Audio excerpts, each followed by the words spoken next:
Bonjour Maëlle de Calan. Bonjour. Gros week-end à droite quand même, hein. Gros week-end. Gérald Darmanin, Thierry Solère, Sébastien Lecornu ont rejoint La République En Marche. D'un autre côté, une vingtaine d'élus, les constructifs, ont rejoint un nouveau parti qu'ils ont créé qui s'appelle Agir. La droite en pleine recomposition ou la droite en pleine décomposition? Oui, il y a un processus de fragmentation qui est en cours à droite, à gauche aussi du reste, mais enfin bon, pour ce qui nous concerne à droite. Et s'il se poursuit, nous sommes dans l'opposition pour 20 ans. Si nous continuons à créer des petites chapelles correspondant à chaque fois à nos idées les plus fortes, on est dans l'opposition pour 20 ans. C'est trop tard, ça. C'est déjà fait, les chapelles. Il faut éviter qu'elles se multiplient. Moi, c'est le sens de ma candidature. Je pense qu'on peut éviter, mettre un terme à ce processus de fragmentation. C'est la raison pour laquelle je suis candidat. Mais pour ça, il y a deux conditions. La première, c'est de mettre un terme à l'escalade verbale de part et d'autre, d'ailleurs, qui creuse des fossés entre nous.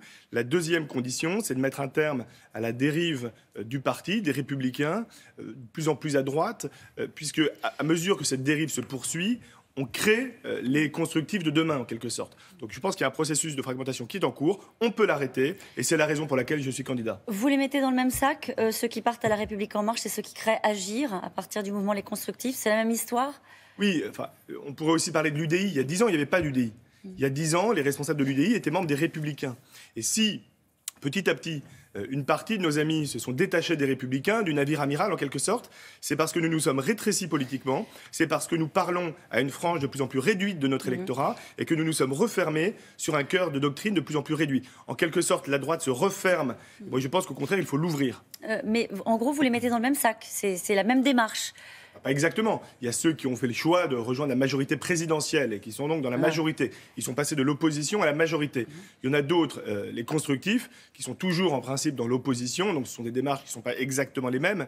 Mais le processus qui est en cours est en revanche, lui, complètement identique. C'est d'un côté les Républicains qui se referment et de l'autre, à mesure que ce parti se referme, des petits bouts qui s'en vont dans l'espace-temps. Des petits bouts, dites-vous. Et en fait, des petits bouts qui expliquent clairement qu'ils essaient d'être raccords avec leurs convictions.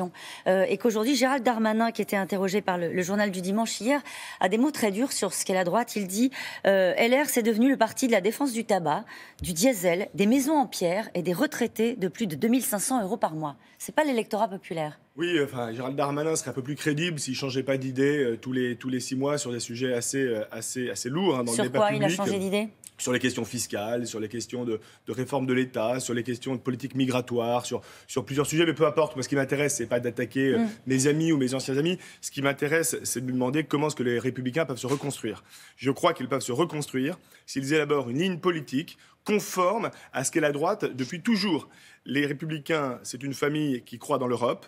Les Républicains, c'est une famille qui veut diminuer les réglementations, les impôts, qui est libérale, qui veut créer des emplois comme ça. Les Républicains, c'est une famille qui est attachée à l'ordre, à l'autorité, qui veut mettre un terme à une forme de laxisme qui se développe en France. Je crois que si on en revient à nos valeurs fondamentales, on peut reconstruire. Ce qui est compliqué, c'est quand vous avez par exemple Alain Juppé, dont vous réclamez encore du juppéisme, qui dit qu'il faut créer un grand pôle central pour les élections européennes avec tous ces petits bouts de la droite, comme vous le disiez à l'instant, autour d'Emmanuel Macron. Comment est-ce que vous pouvez faire exister une droite modérée qui serait un peu hors sol, perdue dans ce qui reste des Républicains? Mais précisément, Alain Juppé a démenti ses propos, il les a précisés. Mollement. Il y a beaucoup de gens qui le font parler, Alain Juppé, et quand lui s'exprime, on dit non, mais c'est pas ce qu'il a dit. Bon, donc Alain Juppé d'abord a démenti ses propos. Ensuite, au contraire, moi, avec Valérie Pécresse, avec Xavier Bertrand, avec Gérard Larcher, avec Alain Juppé lui-même, moi je veux faire vivre ce courant d'idées qui est celui de la droite européenne et libérale au sein des Républicains. Je crois que l'essentiel des forces est toujours dans la grande maison, dans la grande famille, et que c'est là où on peut peser. Le problème, c'est que vous le savez, sans être désagréable, ce matin, vous n'êtes pas favori. Celui qui est en passe, si l'on en croit les enquêtes, alors peut-être que vous allez dire que les enquêtes sont pas fiables, parce qu'on parle des militants, ceux qui vont aller voter. Néanmoins, il est favori, il s'appelle Laurent Wauquiez. Est-ce qu'il n'est pas là, le cœur battant de ce qui reste du Parti Les Républicains ? Bien sûr, moi je ne prétends pas être le grand favori de cette élection. Je suis ni le plus soutenu, ni le plus connu des candidats. Je ne suis certainement pas le favori de cette élection. Mais je crois que plus mon score sera élevé, c'est ce que je dis à mes amis adhérents, plus j'aurai une capacité à peser sur la ligne des Républicains pour mettre un terme à cette dérive qui, je le redis, va nous envoyer dans l'opposition pour 20 ans.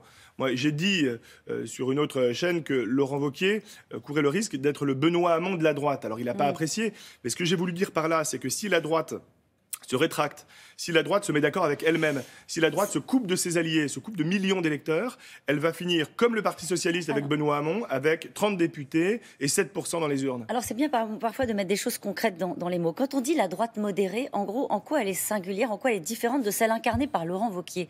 Qu'est-ce qu'il y a dans les propositions de Laurent Wauquiez qui vous paraît inacceptable ou choquant par rapport à l'idée que vous vous faites de cette droite modérée? La droite modérée, c'est d'abord une droite qui est attachée à une forme d'équilibre, qui ne veut pas être excessive. Je vous donne 2 exemples. Voilà. Premier exemple sur l'Europe. Nous pensons que l'Europe, c'est une nécessité vitale pour la France. Alors évidemment, elle doit se réformer, elle doit être moins bureaucratique, plus efficace dans la lutte contre l'immigration, mais on ne peut pas en faire le bouc émissaire de notre problème. Donc 1, la droite modérée, elle est européenne. 2, la droite modérée, encore une fois, elle est attachée à une forme d'équilibre. Prenez l'exemple de la lutte contre l'islam radical. Problème énorme.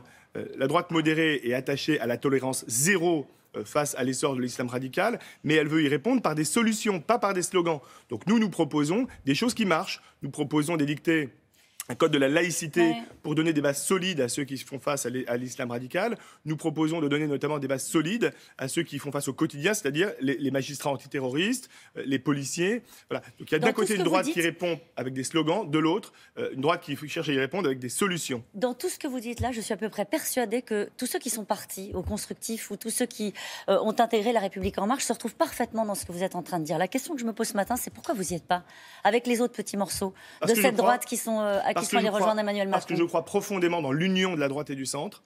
Je crois que la droite et le centre-droit sont soudés par des convictions communes, la défense de l'autorité, la défense du mérite, du travail, de l'effort. Je crois que quand la droite et le centre sont unis, ils gagnent leurs élections. Et je crois qu'il y a, pour finir d'un mot, des millions d'électeurs qui, comme moi, ne veulent ni se dissoudre dans l'extrême droite populiste, ni se dissoudre dans le centre-gauche social-libéral. Pourquoi vous n'avez pas reçu le soutien officiel, visible d'Alain Juppé? Alain Juppé, c'est un homme d'État qui a beaucoup compté dans mon engagement politique, qui compte encore beaucoup.